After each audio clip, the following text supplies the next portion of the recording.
একদা লোকমান হাকিমের এক ছেলে পিতার নিকট এসে বলল, পিতা, আমি বাণিজ্যের উদ্দেশ্য সফরে যেতে চাই। তিনি তখন তাকে উপদেশ হিসেবে অনেকগুলো গুরুত্বপূর্ণ কথা বললেন। ছেলে লোকমান হাকিমের নসিহত সম্পূর্ণরূপে পালন করার অঙ্গীকার করল। ছেলে যখন সফরে যাত্রা করে তখন লোকমান হাকিম কিছু দিক নির্দেশনা দিয়ে বললেন, বৎস, তুমি পূর্ব দিকে কিছু পথ অগ্রসর হবার পরে এক ময়দানের সম্মুখীন হবে। সে ময়দানের এক পাশে পানির একটি কূপ আছে। কূপের পানি তুমি পান করবে না। কূপের পাশে একটি গাছ আছে, তুমি সে গাছের ছায়ায় বসবে না। আর একটু সম্মুখে অগ্রসর হলে দেখবে এক বৃদ্ধ আর একটি গাছের ছায়ায় বসে আছে। তুমি বৃদ্ধের কাছে গিয়ে তোমার পরিচয় দিবে। বৃদ্ধ তোমাকে আদর করবে। তখন সে যা বলে তা তুমি হুবহু পালন করে চলবে।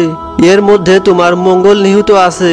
বৃদ্ধ যদি তোমার সঙ্গী হতে ইচ্ছে করে তাকে সঙ্গী করে নিও। এরপরে তুমি উত্তর দিকে অগ্রসর হয়ে একটি অতি সুন্দর গায়ে গিয়ে উপস্থিত হবে। সেখানে মানুষেরা তোমার পরিচয় পেলে তোমাকে খুব আদর যত্ন করবে এবং তোমাকে সেখানে থাকার জন্য অনুরোধ করবে। সেখানে একজন সুন্দরী ও ধনবতী যুবতী আছে। তার সাথে তোমাকে বিবাহ দিতে চেষ্টা করবে। তুমি সে বিবাহে রাজি হবে না যতক্ষণ তোমার বৃদ্ধ চাচা তোমাকে আদেশ দান না করেন। ওখান থেকে আরও উত্তর দিকে অগ্রসর হয়ে তুমি স্থানীয় লোকের নিকট জিজ্ঞাসা করে উসাম নামের একটি ধনী ব্যক্তির বাড়িতে পৌঁছাবে। তার নিকট আমার বেশ কিছু টাকা পাওনা আছে। সে টাকা তার নিকট থেকে চেয়ে আনবে, তবে সেখানে রাত্রি যাপন করবে না। এরপরে সম্মুখে দেখবে সমুদ্র। অতএব আর সম্মুখে অগ্রসর না হয়ে দেশের দিকে রওনা করবে। শোনো বৎস, আমার এ সমস্ত উপদেশ অক্ষরে অক্ষরে পালন করবে, কোনো ক্রমে যেন ভুল না হয়। যদি কোথাও ভুল হয় তাহলে ভীষণ বিপদের সম্মুখীন হবে। যাও বাছা, আল্লাহ তোমাকে হেফাজত করুন। লোকমান হাকিমের ছেলে পিতার উপদেশ ভালোভাবে কণ্ঠস্থ করে সফরে রওনা হলো। পূর্ব দিকে যেতে যেতে সম্মুখে ময়দান দেখতে পেল। ময়দানের এক পাশে শীতল পানির কূপ ও তার পাশে গাছ দেখতে পেল। কূপের নিকট গিয়ে স্বচ্ছ পানি দেখে তা পান করতে ইচ্ছে হলো এবং গাছের নীরব ছায়ায় কিছুটা বিশ্রাম নিতে মনে চাইল। তখন ওই পিতার উপদেশ মনে পড়ায় সে আর সেখানে বিলম্ব না করে একটু দূরে যেতেই এক গাছের নিচে একজন সুদর্শন বৃদ্ধকে দেখতে পেল। ছেলে বৃদ্ধার নিকট গিয়ে তাকে সালাম করে নিজ পরিচয় প্রদান করল। তখন বৃদ্ধা তাকে কাছে বসিয়ে ঠান্ডা পানি ও সুস্বাদু ফল খেতে দিলেন এবং তাকে খুবই আদর করলেন। অতঃপর ছেলেকে নিয়ে বৃদ্ধ কূপের নিকটে যেতেই গাছের নিচে এক গর্ত থেকে এক বিষাক্ত সাপ উঠে লোকমান তনয়কে আক্রমণ করল। এমন সময় বৃদ্ধ এক ধারালো অস্ত্র দিয়ে সাপটাকে দ্বিখণ্ডিত করে ফেললেন। তখন লোকমান তনয় জিজ্ঞাসা করল, চাচা যান, আপনি কি এ সাপের খবর পূর্বেই জানতেন? বৃদ্ধ বললেন, হ্যাঁ, আল্লাহ আমাকে পূর্বেই জানিয়ে দিয়েছেন। এ সাপটি দীর্ঘদিন যাবৎ এখানে থাকে। সে বিরাট ভাগ্যবান ব্যক্তিদেরকে দর্শন করে মৃত্যুর কোলে পৌঁছিয়ে দেয়। সাধারণ অজ্ঞ মানুষকে সে কখনোই আক্রমণ করে না। লোকমান তনয় এরপরে কূপের পানি দেখে বলল, চাচা মিয়া, এ কূপের পানি কত সুন্দর, মনে চায় এখানে একটু পানি পান করি। বৃদ্ধ বললেন, খবরদার, এ পানিতে সর্প বিষ মিশ্রিত রয়েছে। যারা এ পানি একবার পান করেছে তারা কেউ বেঁচে থাকেনি। লোকমান তনয় বেশ কিছু সময় সেখানে কাটিয়ে বৃদ্ধর নিকট সম্মুখে যাত্রা আদেশ প্রার্থনা করল। বৃদ্ধ বললেন, যদি তুমি আমাকে সঙ্গে নিতে আপত্তি না করো তবে আমি তোমার সঙ্গে যেতে পারি। লোকমান হাকিমের ছেলের তখন পিতার নসিহত মনে পড়ল। তখন সে বলল, আপনি যদি আগ্রহ করেন তবে আমার সাথে চলুন। আমি তাতে খুব আনন্দ পাব এবং আমি বিপদ আপদ থেকে নিরাপদে থাকব। এই বলে উভয়ে একত্রে রওনা করলেন। দীর্ঘ সময় পথ চলার পরে তারা এমন এক এলাকায় এসে পৌঁছালেন সেখানে লোকমান হাকিমের বিরাট পরিচিত ছিল। স্থানীয় লোকেরা লোকমান হাকিমের ছেলের আগমনে ভারী সন্তুষ্ট হলো। তারা তাদেরকে বিরাটভাবে আপ্যায়ন করল, থাকার সুব্যবস্থা করে দিল। ছেলে ও বৃদ্ধ বেশ আরামে সেখানে কয়েকদিন বেড়ালেন। ইতিমধ্যে একজন লোক এসে লোকমান হাকিমের ছেলের নিকট বলল, আপনার পিতার সাথে আমার গভীর বন্ধুত্ব। আমি দীর্ঘদিন যাবৎ তার সঙ্গে সঙ্গলাভ করেছি। তিনি যে জ্ঞান বিজ্ঞানের আল্লাহ তাআলা খাস রহমত লাভ করেছেন তার অসংখ্য নজির আমি প্রত্যক্ষ করেছি। এজন্য আমি তাকে ক্ষণিকের জন্যও ভুলতে পারি না। তাছাড়া তিনি একবার আমাদের এলাকার তাশরিফ এনেছিলেন। তখন আমার গরিবখানায় তিনি কয়েকদিন কাটিয়েছিলেন। তখন তিনি আমাদের এলাকা ঘুরে দেখেছেন। বহু মানুষকে তিনি দিনের দাওয়াত দিয়েছেন এবং অসংখ্য মানুষের রোগ ব্যাধির চিকিৎসা করেছেন। এতে অত্র এলাকার বিপুল সংখ্যক মানুষ তার ভক্ত হয়ে আছেন। তার সাথে আমার যে ব্যক্তিগত সম্পর্ক ছিল তাতে আমি আপনাকে ভাইয়ের ছেলে মনে করতে পারি। আমি সে সূত্র ধরে আপনার নিকট আপনার এক বিবাহের প্রস্তাব রাখতে চাই। আমাদের এলাকায় অপরূপা সুন্দরী ধর্মপরায়ণা এক যুবতী আছে, যার রূপচ্ছটা এত প্রখর যে কোনো মানুষ একবার তার প্রতি তাকালে দ্বিতীয়বার না তাকিয়ে উপায় নেই। দ্বিতীয়ত, যুবতী এক পিতার একমাত্র কন্যা, তার পিতামাতা বেঁচে নেই। তাই যুবতী বিরাট ধন সম্পদের অধিকারী। তার মেষ ও উটের সংখ্যা কয়েক হাজার। জায়গা জমিন, দালান কোঠা ও সহায় সম্পদ একজন রাজ অধিরাজের ন্যায় সীমাহীন। আপনি যদি তাকে কবুল করেন তাহলে আপনি ভাগ্যবান হবেন আশা করি। সাধারণ লোকের পক্ষে তাকে শাদী করা সম্ভব নয়। একমাত্র আপনার মতো লোকের পক্ষে এটা সম্ভব। লোকমান তনয় লোকটির প্রস্তাব শুনে বললেন, আমি এ বিবাহে রাজি নই। আমার পিতা এভাবে পথে বিবাহ করতে নিষেধ করেছেন। এ কথা শুনে লোকটি চলে গেল। এরপরে আর একজন লোক এসে তার সাথে দেখা করল। তখন লোকমান তনয় তার নিকট প্রস্তাবিত কন্যার কথা জিজ্ঞেস করলেন। লোকটি বলল, হুজুর, আপনার নিকট যে সমস্ত খবর এসেছে সবই সত্য। তবে ইতোপূর্বে উক্ত মেয়েটির 9 জায়গায় বিবাহ হয়েছিল। 9 জন স্বামী বাসর রাতে মৃত্যুবরণ করেছেন। এর প্রকৃত কারণ কি তা কেউ জানে না। সে থেকে মানুষ মেয়েটিকে রাক্ষসী মেয়ে বলে ডাকে। দিনের বেলায় তার নিকট লোকের ভিড় থাকে, কিন্তু রাত্রি বেলায় কোনো মানুষ তার কাছে থাকে না। মেয়েটি সর্বদা কেঁদে কাটাচ্ছে। তাকে তার স্বামীদের মৃত্যু সম্বন্ধে জিজ্ঞাসা করলে সে বলে, আমি কিছুই জানি না। কোনো স্বামী আমার কাছে আসার সুযোগ পায় নাই। আমার ঘরে ঢোকার পরই তারা মাটিতে লুটিয়ে পড়ে মৃত্যুবরণ করে। লোকমান তনয় লোকটির নিকট সমস্ত ঘটনা শুনে বৃদ্ধ চাচার নিকট গিয়ে বলল। বৃদ্ধ বললেন, হ্যাঁ, তুমি এ কন্যাটিকে বিবাহ করতে পারবে। ইতোপূর্বের স্বামীগণ যেভাবে মৃত্যুবরণ করেছে তোমার সেরূপ মৃত্যুবরণ করতে হবে না। আমি সে ঘটনা জানি। তোমার পিতার নিকট থেকে যৎ কিঞ্চিত তালিম নিয়েছি। তুমি গিয়ে এ বিবাহে রাজি তা জানিয়ে দাও। বাকি প্রয়োজনীয় ব্যবস্থা আমি করব। লোকমান তনয় বলল, চাচা, আমার খুব ভয় হয়। বৃদ্ধ বললেন, কোনো ভয় নেই। আল্লাহ তাআলার ওপর ভরসা করে কাজ করে যাও। হায়াতের মালিক যখন আল্লাহ তাআলা, তখন আর কোনো ভয় নেই। যদি হায়াত রেখে থাকেন তবে মৃত্যু হবে না, আর যদি হায়াত না রাখেন তাহলে যে কোনো স্থানে তোমাকে মৃত্যুবরণ করতেই হবে। অতএব তোমার পিতার আদেশ অনুসারে আমার কথা মতো কাজ করো। আল্লাহ তোমার হেফাজতকারী। বৃদ্ধের কথায় লোকমান তনয় মনে সাহস পেল। বিশেষ করে তার পিতা বৃদ্ধের কথা অনুসারে চলতে আদেশ দিয়েছেন। তাই সে প্রথম দিনের আলাপকারীকে ডেকে বলল, আমি এ বিবাহে রাজি আছি। আপনি কন্যা পক্ষকে জানিয়ে যথাযথ ব্যবস্থা করুন। লোকটি লোকমান হাকিমের ছেলের মুখে এ প্রস্তাব শুনে আনন্দে আত্মহারা হয়ে গেল। সে সঙ্গে সঙ্গে মেয়েটির বাড়িতে গিয়ে লোকমান হাকিমের ছেলের সাথে তার বিবাহের প্রস্তাব দিল। মেয়েটি এ প্রস্তাব শুনে আনন্দে প্রস্তাবকারীকে জড়িয়ে ধরে বলল, চাচা মিয়া, আপনি আমার পিতার একান্ত ঘনিষ্ঠ বন্ধু ছিলেন। আমার পিতার অবর্তমানে আপনি আমার পিতা। আমার জীবনের উপরে যে এক মহা দুর্যোগের ঘটনা ঘটেছে তা আপনি সবই জানেন। পৃথিবীতে আমার বেঁচে থাকা আর না থাকা সমান হয়ে দাঁড়িয়েছে। আমি কিছুদিন পূর্বে সিদ্ধান্ত নিয়েছিলাম যে বাকি জীবনে আর কাউকে বিবাহ করব না। এখন আপনি যখন বিশ্ববিখ্যাত বৈজ্ঞানিক লোকমান হাকিমের ছেলের সাথে আমাকে বিবাহ দিতে আশা করেছেন, তখন আমার আর দ্বিমত নেই। কারণ আমার মহাবিপদের প্রতিকার হয়তো তিনি করতে সক্ষম হবেন। একমাত্র এ প্রস্তাব ব্যতীত আমি আর অন্য কোনো প্রস্তাবে রাজি হতাম না। কারণ আমার বাসর ঘরে এনে আর একটি ছেলেকেও মৃত্যুর মুখে ঠেলে দিবার সাহস আমার নেই। আমি বাসর ঘরে আর কত লাশ দেখব। এক এক করে 9 জন নিষ্পাপ মায়ের সন্তানকে এখান থেকে জমের কাল ঘরে আমি ঠেলে দিয়েছি। সেজন্য আজ মানুষ আমাকে ভয় পায়। আমার নাম রেখেছে রাক্ষসী মেয়ে। চাচা মিয়া, এ ছেলের নিকট আপনি পূর্বের সমস্ত ঘটনা খুলে বলবেন।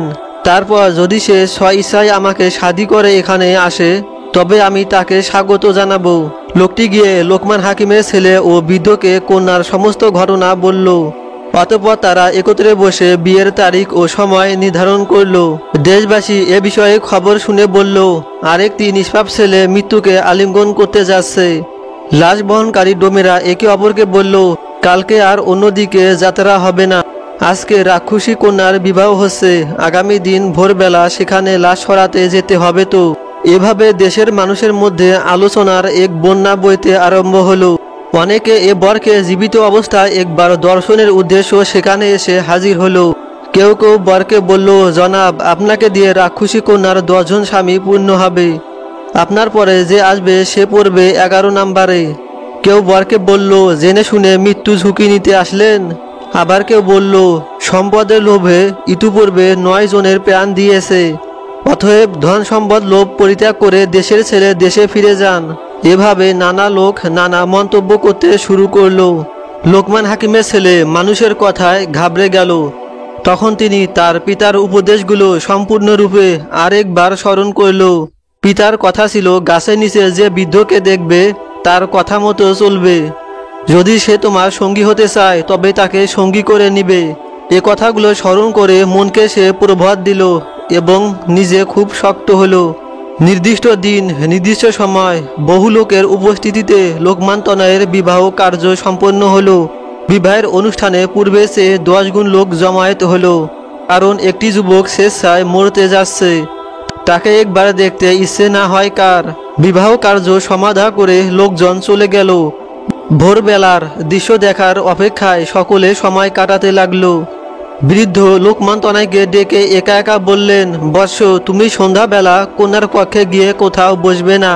দাঁড়িয়ে দাঁড়িয়ে একটু সময় কথা বলে তার একখানা পরনের কাপড় ও একটি জামা চেয়ে আনবে। এগুলো নিয়ে সোজা আমার কাছে চলে আসবে। তারপরে আমি যা বলবো সে অনুসারে কাজ করবে। লোকমান তনয় বৃদ্ধ চাচার কথা অনুসারে সন্ধ্যায় তার নব পরিণীতা স্ত্রীর কাছে গিয়ে তন্ময় হয়ে তার প্রতি তাকিয়ে রইল। মানুষ এত সুন্দরী হতে পারে তা তার কল্পনায় কোনো দিন ছিল না। তার নব স্ত্রী স্বামীকে দেখে আনন্দে আত্মহারা হয়ে তাকে জড়িয়ে ধরল। এত সুন্দর সুশ্রী স্বাস্থ্যবান বর ইতিপূর্বে কোনো দিন আর সে দেখেনি। তাই সে আনন্দে আত্মহারা হয়ে গেল। এভাবে ক্ষণিক সময় কাটিয়ে মেয়েটি ফুঁপিয়ে কেঁদে উঠল। তখন লোকমান তনয় জিজ্ঞাসা করল, তুমি কাঁদছো কেন? মেয়েটি বলল, তোমার ন্যায় ভাগ্যবান এক স্বামীর চরণতলে আমি কতক্ষণ ঠাঁই পাবো জানি না, কারণ আমি ভাগ্যহত এক কন্যা। আমাকে ইতিপূর্বে 9টি যুবক শাদী করেছে, কিন্তু আমি কাউকে মন দিয়ে ভালোবাসার সুযোগ পাইনি। তাই তোমাকেও সেভাবে হারাতে হয় নাকি? সে কথা ভেবে আমি কাঁদছি। এ সময় লোকমান তনয়ের মনে পড়ে গেল চাচার নির্দেশ। তখন সে স্ত্রীকে বলল, আমি তোমার সাথে একটু পরে আলাপ করব। এখন তোমার পরনের একখানা কাপড় ও একটি জামা তাড়াতাড়ি আমাকে দাও। মেয়েটি তখন কোনো কারণ না জিজ্ঞেস করে একখানা কাপড় ও জামা এনে দিল। লোকমান তনয় তখন তা নিয়ে বাইরে চলে গেল। দারোয়ানেরা অবাক হলো। নতুন বর একটু পূর্বে ঘরে গিয়ে বের হয়ে এলেন কেন? তবে কারো কিছু বলার সাহস ছিল না। বৃদ্ধ ছেলেকে কাপড় ও জামা নিয়ে আসতে দেখে বললেন, বাবা, এতটা দেরি করা ঠিক হয়নি। আর একটু দেরি করলে তোমাকে আমি রক্ষা করতে পারতাম না। দ্বিতীয়ত, তোমাকে স্ত্রীর কাছে বসতে নিষেধ করেছিলাম, তবুও তুমি সেখানে বসে স্ত্রীর সাথে কথা বলেছিলে। এটা খুবই বিপজ্জনক হতে যাচ্ছিল। আল্লাহ তোমাকে অল্পের জন্য রক্ষা করেছেন।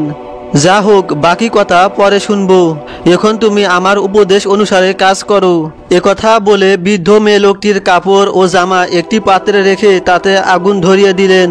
অতঃপর আগুনের মধ্যে কিছু কাঁচা লতাপাতা দিলেন। সর্বশেষ নিজ ঝোলা থেকে একটি সাপের মাথা আগুনের মধ্যে দিলেন।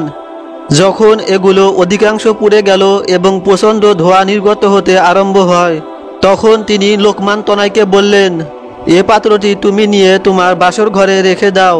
তারপরে তোমার স্ত্রীর সাথে নিশ্চিতে আলাপ করে তার সাথে সহবাস করবে। ভোর রাত্রে উঠে গোসল করে ফজরের নামাজ শেষ করে আমার সাথে দেখা করবে। লোকমান তনয় আগুনের পাত্রটি বাসর ঘরে নিয়ে ঢুকে দেখলেন তার স্ত্রী সংজ্ঞাহীন অবস্থায় পড়ে আছে এবং ঘরে যাবতীয় আসবাবপত্র সব লণ্ডভণ্ড। তখন সে আগুনের পাত্রটি কক্ষের এক কোণে রেখে স্ত্রীর নিকট গিয়ে দেখল সে সংজ্ঞাহীন অবস্থায় পড়ে আছে এবং তখন তাড়াতাড়ি তার মাথায় একটু পানি দিয়ে বাতাস করতে আরম্ভ করলো। দীর্ঘ সময় সেবা করার পরে তার স্ত্রী চেতনা ফিরে এলো। স্বামীকে তার কাছে বসে থাকতে দেখে সে উঠে বসলো এবং বলল, তুমি ঘর থেকে বেরিয়ে যাওয়ার পরে এক বিরাট আকৃতির দৈত্য এসে আমাকে ওপরে তুলে মাটিতে ফেলে দিল। তারপরে কি হয়েছে আমি জানি না। লোকমান তনয় বললেন, এটাই ছিল তোমার শেষ বিপদ। আল্লাহর রহমতে আগামীতে আর কোনো তোমাকে বিপদের সম্মুখীন হতে হবে না। এই বলে তার সাথে প্রাণ ভরে কথাবার্তা বলতে আরম্ভ করে, হৃদয়ের ভালোবাসা আদান প্রদান করে, সর্বশেষ তার সাথে মিলন করে। রাত্রি শেষে গোসল করে উভয়ে ফজর নামাজ আদায় করে। অতঃপর সূর্যোদয়ের সাথে সাথে যখন লোকমান তনয় ঘর থেকে বের হয়ে বৃদ্ধ চাচার নিকট রওনা করল, তখন পথে ডোমদের সাথে তার সাক্ষাৎ হয়। ডোমেরা বলল, হুজুর, আপনি রাক্ষসী কন্যার বর? তিনি বললেন, হ্যাঁ। তারা বলল, তবে আপনি কিভাবে বেঁচে আছেন? তিনি বললেন, বাঁচা মরা আল্লাহ তাআলার নিয়ন্ত্রণাধীন।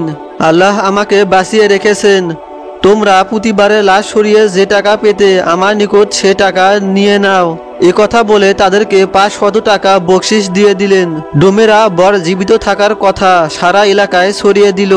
খবর শুনে দলে দলে মানুষ এসে তাকে সালাম জানালো এবং তিনি কিভাবে বেঁচে রইলেন তা জানতে চাইল। লোকমান তনয় বলল, এটা সবই আল্লাহর ইচ্ছা। লোকমান তনয় বৃদ্ধ চাচার নিকট গিয়ে সমস্ত ঘটনা বলল। তার বৃদ্ধ চাচা তাকে বলল, এ যুবতীর প্রতি এক বিশাল শক্তিশালী জিনের আসর ছিল। সে এ যুবতীর বিবাহ সহ্য করতে পারত না। বিশেষ করে কোনো মানুষ যদি এ যুবতীর সাথে একবার মিলন করতে পারত, তাহলে জিনের আসর এবং জিনের প্রভাব শেষ হয়ে যেত। তাই ইতিপূর্বে তার অন্যান্য স্বামীদের সাথে মিলন করার পূর্বে জিনটি এক ক্ষুদ্র সর্পাকৃতি ধারণ করে স্বামীকে দর্শন করত। তাই তার বেঁচে থাকা সম্ভব হতো না। এবারে আমি তোমার সাথে আসায় জিনটি পূর্ব হতেই দুর্বল ও ভীত হয়ে পড়েছিল। অতঃপর তোমার স্ত্রীর কাপড় ও কিছু তেজস্ক্রিয় লতাপাতা জ্বালিয়ে সর্পাকৃতি আর একটি জিনের মাথা উহার মধ্যে আগুন জ্বালালে এবং ওটার ধোঁয়া চতুর্দিকে সরিয়ে দিলে উক্ত আসক্ত জিনটি অস্থির ও উন্মাদ হয়ে যায়। সে তোমার স্ত্রীকে আছাড় দেয়, ঘরের আসবাবপত্র লণ্ডভণ্ড করে ফেলে। সর্বশেষে সে পালাতে চেষ্টা করে। আমি তখন তাকে বাধা দেই এবং অন্য কিছু দ্বারা আক্রমণ করি, যাতে জিনটি মৃতপ্রায় অবস্থায় পৌঁছে। সর্বশেষে যখন তোমরা সহবাসে প্রবৃত্ত হও, তখন সে মৃত্যুবরণ করে। আর কোনো দিন সে তোমার স্ত্রীর কোনো ক্ষতি করতে পারবে না। এখন থেকে তোমরা নিরাপদ। লোকমান তনয় তখন বৃদ্ধকে অশেষ ধন্যবাদ জানালো। এরপরে লোকমান তনয় তার পিতার পাওনাদারের নিকট যেতে চাইল। বৃদ্ধ বললেন, এখন আর আমার প্রয়োজন আছে কি? লোকমান তনয় বলল, চাচা, আপনাকে ছাড়া আমি এক পা অগ্রসর হব না। আপনি আমার জীবন রক্ষা করেছেন। প্রতিমধ্যে আরও কত বিপদ আছে আমি জানি না। অতএব আমাকে শেষ পর্যন্ত আমার পিতার নিকট আপনি পৌঁছে দিয়ে বিদায় হবেন। এর পূর্বে আমি আপনাকে যেতে দিব না। এরপরে স্ত্রীকে বলে তারা পথ চলতে আরম্ভ করলেন। একদিন পথ চলার পরে নির্দিষ্ট এলাকায় গিয়ে পৌঁছলেন। সেখানে গিয়ে তারা স্থানীয় লোকের নিকট উসামের নাম ধরে তার বাড়ির পরিচয় জানতে চাইলেন। মানুষরা তাদেরকে বলল, আপনারা ভালো মানুষের ন্যায় টাকার দাবি ছেড়ে দেশে ফিরে চলে যান। সে একটি খুনি মানুষ। সে একবার টাকা নিলে আর ফেরত দেয় না। যদি কেউ টাকা আদায়ের জন্য আসে তাহলে তাকে কৌশলে হত্যা করে। সে এক পশু প্রকৃতির মানুষ। লোকমান তনয় এ সমস্ত কথা শুনে বৃদ্ধা চাচার দিকে তাকালো। বৃদ্ধা বলল, আল্লাহর ওপর ভরসা করে আমরা তার বাড়িতে যাব। আল্লাহ যদি আমাদের হায়াত রাখেন তবে সে আমাদের কিছুই করতে পারবে না। আল্লাহর রহমত থাকলে আমরা টাকা উদ্ধার করে নিতে পারবো। চলো আমরা উসামের বাড়িতে যাই। উভয় যখন উসামের বাড়িতে গিয়ে পৌঁছালো, তখন উসাম এসে তাদেরকে পরিচয় জিজ্ঞাসা করলো। যখন তারা তাদের পরিচয় দিল, তখন সে বলল, আপনাদের অতিথি হিসেবে পেয়ে আমি খুব খুশি হয়েছি। আমি কিছুদিন থেকে লোকমান হাকিমের টাকাটা পাঠিয়ে দিব বলে আশা করেছি, কিন্তু সুযোগের অভাবে তা পারিনি। এখন আপনারা এসে পৌঁছেছেন, খুব ভালো হয়েছে। এবার আমি সহজে দেনামুক্ত হতে সক্ষম হব। আপনারা আজকে গরিবখানায় থাকবেন, আগামী দিন আপনাদেরকে বিদায় দিব। লোকমান তনয় পিতার আদেশ অনুসারে সেখানে থাকতে রাজি হলো না। তখন বৃদ্ধা বলল, না, উসাম ভাই আমাদেরকে যেভাবে ধরে তাতে তার আবদার উপেক্ষা করা ঠিক হবে না। আজকে আমরা এখানে থেকে যাব। বৃদ্ধের কথার উপরে লোকমান তনয় কোনো কথা না বলে ওখানে থাকতে রাজি হলো। দিন শেষে রাত্রিবেলায় মেহমানদেরকে উসাম উত্তম খাদ্য পরিবেশন করলো এবং উত্তম বিছানাপত্র দিয়ে তাদেরকে বিশ্রামের ব্যবস্থা করলো। 3 তালা বিশিষ্ট এক অষ্টলিকার নিচ তলায় তাদেরকে থাকার ব্যবস্থা করে দিল। গভীর রজনীতে বৃদ্ধ চাচা লোকমান তনয়কে ডেকে ঘুম থেকে জাগালেন এবং বললেন, আমার সাথে চলো। এ কথায় উভয়ে উক্ত অষ্টলিকার 3য় তলায় গিয়ে দেখলো উসামের ছেলে একটি খাটের ওপর শুয়ে আছে। তখন তারা দুজনে উক্ত খাটিয়া ধরে নিচতলায় নামিয়া আনলো, যেখানে উসাম তাদেরকে রাত্রি যাপনের জন্য বিছানা করে দিয়েছিল। সেখানে তার ছেলের খাটিয়া রেখে তারা দুজনে 3য় তলায় উঠে ঘুমিয়ে পড়ল। ভোরবেলা উসামের চিৎকারে তাদের ঘুম ভাঙল। তারা নিচতলায় এসে দেখলো চতুর্দিকে পানি থই থই করছে। যে কক্ষে তাদের বিছানা দেওয়া হয়েছিল সে কক্ষটি সম্পূর্ণ পানিতে পরিপূর্ণ। উসামের ছেলে সে পানিতে ডুবে মারা গেছে।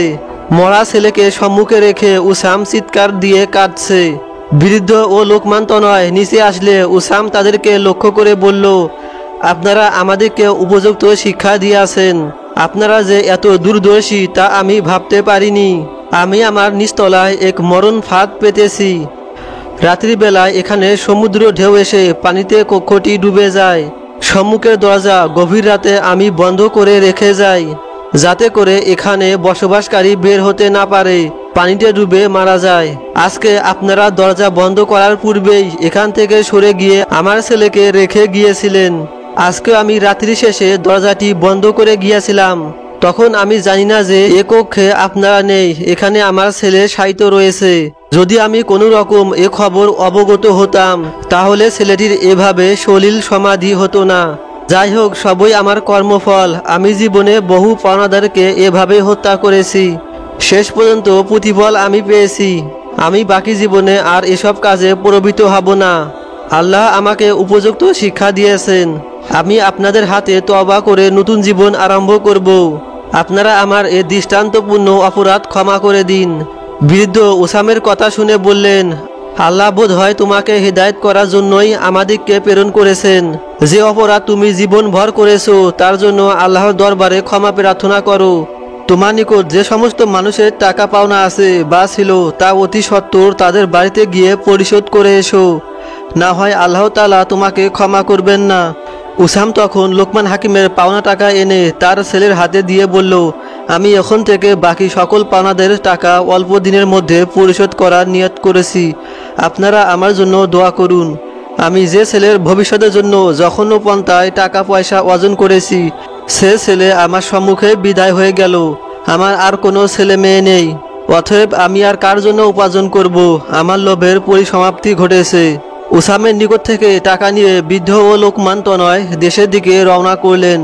পথিমধ্যে শ্বশুর বাড়ি এসে তারা বিশ্রাম নিলেন। লোকমান তনয় পরের দিন স্ত্রীকে বলল, এখন আমার পিতার সঙ্গে দেখা করতে তোমাকে যেতে হবে, অতএব তাড়াতাড়ি প্রস্তুতি নাও, আগামী দিন যাতে আমরা রওনা করতে পারি। তার স্ত্রী বলল, আচ্ছা, আমার এ বিশাল এস্টেটের দায়িত্ব ভার কার কাছে রেখে যাই? লোকমান তনয় বলল, তোমার যে চাচা এ বিবাহ কার্য সম্পাদনের দায়িত্ব নিয়েছিলেন তার উপর সকল কিছু ন্যস্ত করে চলো। তখন তার স্ত্রী চাচাকে খবর দিয়ে তার উপর এস্টেটের সমুদয় দায়িত্ব অর্পণ করে।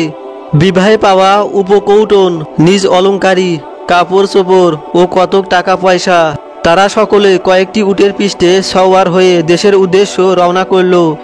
একদিন এক রাত ধরে দীর্ঘ পথ অতিক্রম করে তারা দেশে এসে পৌঁছালো। বাড়ি থেকে কিছুটা দূরত্বে থাকাকালীন সময়ে বৃদ্ধ বললেন, বৎস, এবার আমাকে বিদায় করো।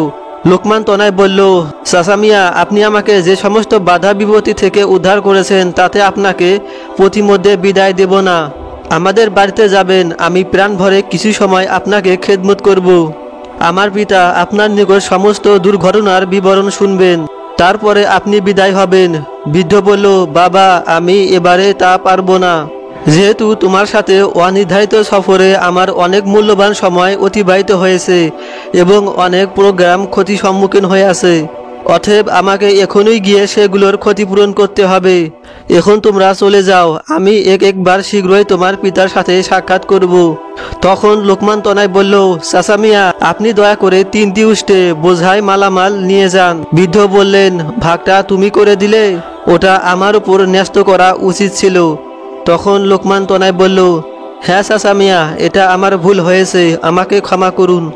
আপনি দয়া করে সমুদয় মালামাল নিয়ে যান। আপনি আমাকে এ সমস্ত মালামালের চেয়ে অধিক বেশি দামি জিনিস দিয়েছেন। বিশেষ করে এক সেরা সুন্দরী ও ধনাঢ্য রমণীকে আমার স্ত্রী রূপে লাভ করার সুযোগ করে দিয়েছেন, যার মূল্য পরিশোধ করা কোনো দিন আমার পক্ষে সম্ভব হবে না। অতএব এখানে আমার যাবতীয় মালামালের প্রকৃত মালিক আপনি, অতএব এগুলো আপনাকে নিতেই হবে। বৃদ্ধ বলেন, হ্যাঁ বাবা, এবার তুমি ঠিক কথা বলেছো, তবে 10টি উটের মধ্যে 5টি আমাকে দাও। লোকমান তনয় বললেন, আপনি যা বলেন তা গ্রহণ করাই আমার পিতার আদেশ, অতএব যে 5টি আপনার ইচ্ছা নিয়ে নিন। বৃদ্ধ বললেন, আমি উটের সারির শেষ দিকের 5টি নিয়ে নিলাম, তোমরা প্রথম দিকের 5টি নিয়ে নাও। লোকমান তনয় বললেন, আলহামদুলিল্লাহ, তাই হোক। এ কথা বলে সে উটগুলো দুভাগে বিভক্ত করে দিল। অতঃপর বৃদ্ধকে সালাম দিয়ে পথ চলতে আরম্ভ করলো। তখন বৃদ্ধ বললেন, একটু থামো। লোকমান তনয় বৃদ্ধের ডাকে থেমে গেল। তখন তিনি লোকমান তনয়ের স্ত্রীর কাছে গিয়ে বললেন, মা, আমি তোমাকে আমার ভাগের 5টি উট দান করে দিলাম, তুমি এগুলোর মালিক হিসাবে নিয়ে নাও। মহিলা বলল, চাচা মিয়া, আপনি এ কথা কি বলছেন? আমি এগুলো নিব না, ইহা আপনাকেই নিতে হবে। আপনি আমাকে নতুন জীবন দিয়েছেন, আমাকে পৃথিবীর সেরা ব্যক্তির পুত্রকে উপহার দিয়েছেন। আপনার দেনা আমি কোনো দিন শোধ করতে পারবো না। আপনাকে শুধু এ উষ্ট নয়, আমার বিশাল সম্পত্তির অর্ধেক আপনাকে দান করব বলে অঙ্গীকার করছি। আপনি দয়া করে আমার এ ক্ষুদ্র দান কবুল করে নিন। তখন বৃদ্ধ বললেন, মা, আমি সম্পদ দিয়ে কি করব? আমি মানুষ নই যে সম্পদ আমি ভোগ করব। তখন তারা স্বামী স্ত্রী অবাক হয়ে তার কাছে অনবরত মস্তকে জিজ্ঞেস করলেন। বৃদ্ধ বললেন, আমি হাফেজ নামক একজন ফেরেশতা, আমি নেককার বান্দাদেরকে মহাবিপদের কবল থেকে রক্ষা করে থাকি, এটা আমার দায়িত্ব। আমি লোকমান তনয়ের হেফাজতের দায়িত্বে ছিলাম, তাই সফরে তাকে দুর্যোগ মোকাবেলায় আমি সাহায্য করেছি। আল্লাহ তোমাদের মঙ্গল করুক। এই বলে বৃদ্ধ নিরুদ্দেশ হয়ে গেলেন। লোকমান তনয় ও তার স্ত্রী তখন আল্লাহর দরবারে অসংখ্য শুকরিয়া আদায় করে বাড়িতে এসে পৌঁছালেন। তখন তার পিতা তাকে ও তার স্ত্রীকে আদর করে ঘরে তুলে নিলেন। অতঃপর পুত্রের নিকট তার সফরের বিস্তারিত বিবরণ শুনে আল্লাহর দরবারে শুকরিয়া আদায় করলেন।